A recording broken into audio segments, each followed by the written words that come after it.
Donc voilà, après 9 ans d'expérience dans le digital, on a décidé de se lancer avec mon associé Saïd pour créer une agence de communication digitale qui s'appelle Naxos Advertising. في 2015 بعد الانتخابات حابين نبداو حاجه باهيه كلها تفاؤل كما يقولوا. Donc Naxos Digital, on a 3 principales scopes. Alors, on a le conseil en communication digitale. Donc, on fait de la gestion de communautés sur les réseaux sociaux, ce qu'on appelle du community management, de l'achat d'espace sur le web, la création de campagnes publicitaires, du brand content, de la veille concurrentielle, de l'e-réputation. Tout l'aspect du média Internet, on est là pour accompagner. Donc si vous êtes une entreprise qui ne s'est pas encore lancée sur le digital, on est là pour vous encadrer, pour vous accompagner dans cette aventure. ديما العباد يبداو خايفين من الانترنت يقولوا عليا باش نحل باج فيسبوك، العباد بتجي تنتقدني، elle me critique, comment je vais faire, comment gérer ça, j'ai pas les process en interne. Donc nous on connaît le média, on connaît les internautes, donc on peut vous conseiller sur ça. Ou bien les marques qui sont déjà installées, qui veulent aller sur d'autres réseaux de niche, à part Facebook, Twitter, ils veulent aller dans d'autres réseaux, on est là aussi pour les accompagner, pour trouver des concepts cross-média, BTL web, web radio.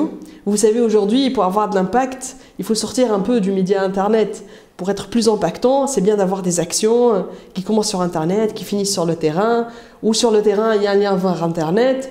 On est preneur de ce genre de concept. L'art de réussir aujourd'hui, je crois, c'est d'avoir vraiment un contenu cross-média. Et on est là pour accompagner les marques dans ce créneau-là. Donc il y a Naxos Digital, il y a aussi un Naxos Analysis. Et ça, je pense que c'est un côté qui n'est pas très développé en Tunisie. Alors, Naxos Analysis, c'est quoi? C'est une analyse des données de votre communauté. C'est un baromètre satisfaction de votre santé sur Internet. Cela veut dire quoi? Je vais prendre un exemple pour être vraiment concret.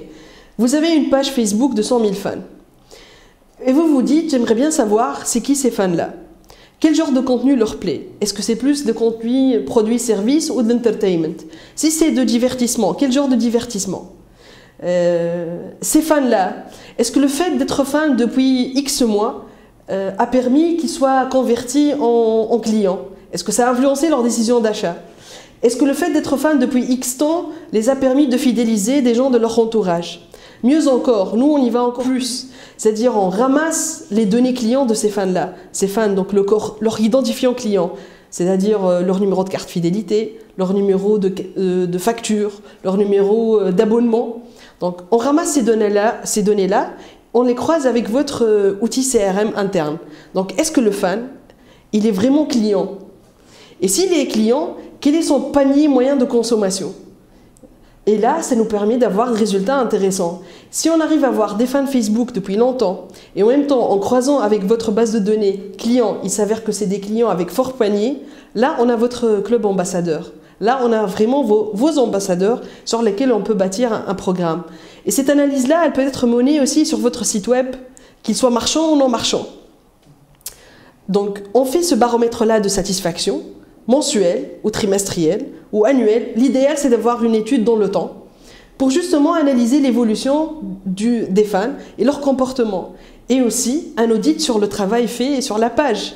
C'est-à-dire, est-ce que le travail que vous faites, il correspond aux attentes des fans? Et ça nous permet de faire des ajustements. Donc, Naxos Analysis, c'est ça. C'est aujourd'hui, on a besoin d'analyser ces données. On a besoin de savoir, marketingment parlant, ces fans, à quoi ils vont nous servir.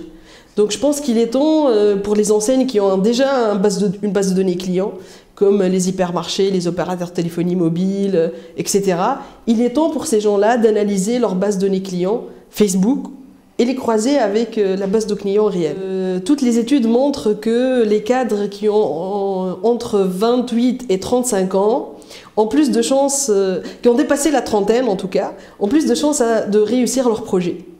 Parce qu'ils ont déjà acquis une petite expérience sur le marché et ils peuvent avoir donc les poumons solides et l'expérience nécessaire pour lancer un projet. Ça, c'est toutes les études qui le montrent. Deuxièmement, je vois, quand j'étais en agence, je vois les budgets Internet croître de plus en plus. On est passé de 1% à 2% à 5% pour certains annonceurs. Donc, le créneau y est.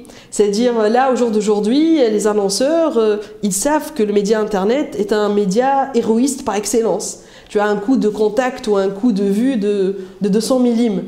Compare ça à la télé ou à la radio ou à l'affichage. C'est-à-dire on est face à un média très compétitif et où l'analyse de données, elle est concrète, elle est instantanée même.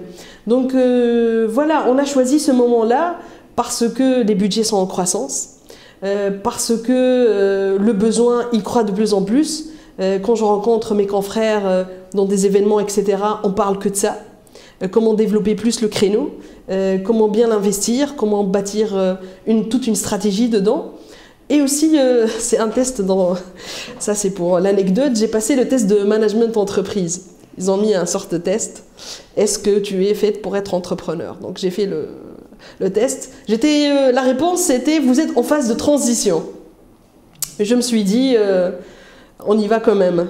La conversion va être rapide. Écoute, notre objectif, c'est de vulgariser l'utilisation du digital dans chaque plan marketing. C'est-à-dire, lorsque vous faites de l'événementiel, c'est bien de penser à digitaliser cet événement en amont, pendant et après. Quand vous faites aussi la conception de votre produit, c'est bien de tester les préférences de vos fans ou votre communauté avant de le lancer. Notre objectif aussi, c'est vraiment d'approfondir le volet analyse de données. Moi, je pense qu'aujourd'hui, en Tunisie, ce qui manque pour notre marque, pour les marques actuelles, qui ont vraiment de belles communautés sociales, c'est vraiment l'analyse de données. Donc nous, on veut se positionner sur ça et on veut être les premiers à développer ça. Alors nous, ce qu'on cherche, c'est les gens qui sont passionnés par Internet ou par la communication. Ces gens-là, on aimerait bien qu'ils soient avec nous.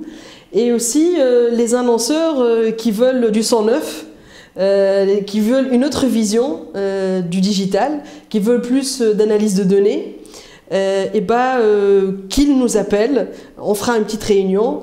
Vous savez, parfois, vous n'avez pas vraiment un besoin en tête. Vous voulez juste arriver à un résultat. Vous avez beaucoup de chantiers en cours et vous ne savez pas avec quel prestataire travailler. Donc moi, ce que je vous propose en tout cas, c'est de faire un premier échange, de parler et après on va peaufiner le besoin. Ça peut être, on pourrait être parti pour du digital et après on se retrouve à faire juste du coaching sur les ventes par exemple. Donc on attend un premier contact et on verra après qu'est-ce que ça va donner.